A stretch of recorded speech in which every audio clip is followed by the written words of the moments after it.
जो भरी नहीं वो भावों से बहती, जिसमें रसदार नहीं वो हृदय नहीं, वो पत्थर है जिसमें स्वदेश का प्यार नहीं। और ये आवाज आज समस्तीपुर लोकसभा के सांसद श्रीमती शांभवी चौधरी ने जो बात बिहार को लेके आवाज बुलंद की है, वो एक गजब का माहौल उन्होंने लोकसभा कार्रवाई के दौरान बता दिया। संसदीय सत्र के छठे दिन राष्ट्रपति के अभिवादन के बाद आज शांभवी चौधरी ने जो बात कही, उस बात को मैं पहले भी वीडियो में बता चुका हूं कि क्या लोकसभा चुनाव के बाद बिहार से आवाज बनने वाले सांसद कौन होंगे। तो आज शांभवी चौधरी ने वो कर दिखाया जिसकी उम्मीद हम सभी बिहारी लगा बैठे थे, और बता दिया कि एनडीए में बड़ा योगदान बिहार ने 2005 से लगातार दिया है। और इसको लेके आज पूरे बिहार में जो उम्मीद पूरे बिहार ने लगाई है कि क्या एनडीए सरकार बिहार को कुछ विशेष देने जा रही है, इसी मांग को लेकर आज शांभवी चौधरी ने एनडीए सरकार को आह्वान किया कि बिहार को विशेष राज्य का दर्जा मिलना चाहिए। और साथ ही साथ चिराग पासवान जी को लेकर जिन्होंने बात कही, संसद में विपक्ष को लेकर जो बात कही, उसके बाद सरकार को भी उन्होंने एक चेतावनी दे डाली कि चिराग पासवान ने बिहार की महिलाओं और युवाओं को बोलने की आजादी दी है, एक आवाज दी है, और बिहार को विशेष राज्य का दर्जा चाहिए। इसी को लेके आज संसदीय सत्र के छठा दिन शांभवी चौधरी ने जो रौद्र रूप दिया, जो अंग्रेजी में फरकदार भाषण दिया, विपक्ष ताकते रह गए। और एक ऐसा भी आवाज आया जिन्होंने राहुल गांधी ने जो सत्ता पक्ष को घेरा, इसका जवाब ललन सिंह ने भी दिया। इसका वीडियो आपको आगे देखने को मिल जाएगा। लेकिन आप इस वीडियो में फिलहाल शांभवी चौधरी की वो भाषण, वो जो सुषमा स्वराज की भाषण को याद दिला दिया, आज शांभवी चौधरी की ये भाषण आप इस वीडियो में देख सकते हैं।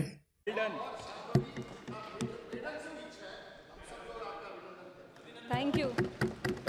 Thank you, Speaker Sir, for yielding this time to me. I want to thank Lok Jan Shakti Party for giving me this opportunity.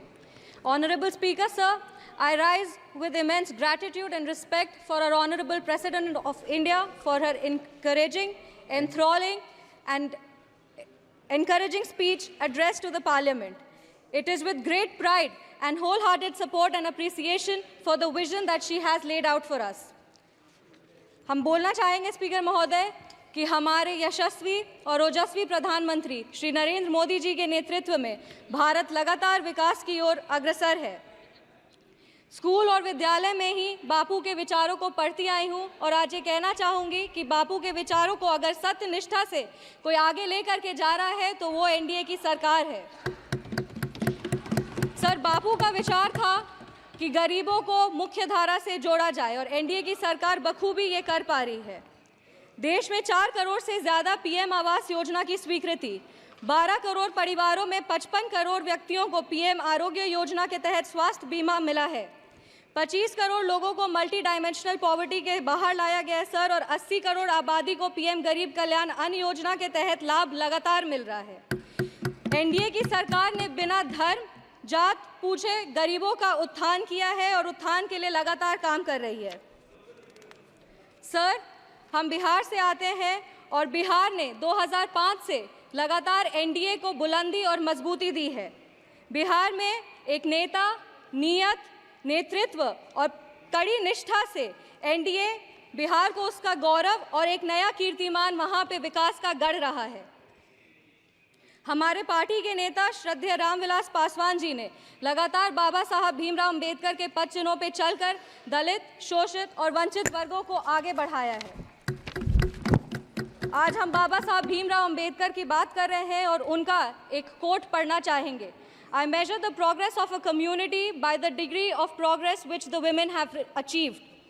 सरकार ने Women Reservation Act दे करके 33% आरक्षण दे करके सांसद में महिलाओं के आवास को ना सिर्फ बुलंदी दी है बल्कि उनके अधिकारों की भी लड़ाई लड़ी है। लखपति दीदी की योजना, उज्ज्वला योजना और महिलाओं को मुद्रा लोन दे करके महिलाओं की आर्थिक स्थिति को मजबूत किया गया है। अगर आज हम आर्थिक स्थिति की बात कर रहे हैं तो हमें अर्थव्यवस्था की भी बात करनी चाहिए, और देश आज विश्व की 5वीं सबसे बड़ी अर्थव्यवस्था है और 2047 तक विश्व की 3री सबसे बड़ी अर्थव्यवस्था होगी। माननीय प्रधानमंत्री श्री नरेंद्र मोदी जी के नेतृत्व में भारत देश को विकास का एक व्यापक स्वरूप मिल रहा है। किसान सम्मान निधि के तहत किसानों को न्यूनतम राशि मिल रही है, जिससे उनकी स्थिति में बढ़ोतरी हो रही है और आत्मनिर्भर भारत का जो ये सोच है, उससे भारत विश्व स्तर पर एक अपना पहचान बना रहा है। अगर हम विश्व स्तर की बात करें तो G20 के न्यू दिल्ली डिक्लेरेशन में 100% ग्लोबल कंसेंसस के साथ भारत आज एक विश्व मित्र के रूप में स्थापित हो रहा है। ऑनरेबल स्पीकर सर एक युवा हैं और युवाओं का प्रतिनिधित्व कर रहे हैं। हम कहना चाहेंगे कि एनडीए की सरकार में the youth is being equipped with necessary skills and knowledge to face global challenges with initiatives like Skill India, Digital India and Startup India. Sir, Bihar के युवाओं की लगातार एक मांग रही है कि बिहार को विश्व राज्य का दर्जा मिले। बिहार का प्रतिनिधित्व कर रहे हैं, इसीलिए हम हमारे माननीय प्रधानमंत्री जी से अनुरोध करेंगे कि इसके लिए अगर नीति आयोग में कुछ बदलाव किया जाए तो उस पर उनकी विशेष दृष्टि हो और बिहार को भी आगे बढ़ने का सामान्य अधिकार मिले। Sir, I am firmly convinced that with continuous efforts and visionary policies of the NDA government, Bihar will be an example for the development of the entire nation. I want to reaffirm our commitment and Lok Janshakti Party's commitment to NDA's leadership और हम अपने राष्ट्रीय अध्यक्ष श्री चिराग पासवान जी को भी धन्यवाद देना चाहेंगे कि आज उनके वजह से बिहार के महिलाओं को और युवाओं को भी आवाज़ मिल रहा है।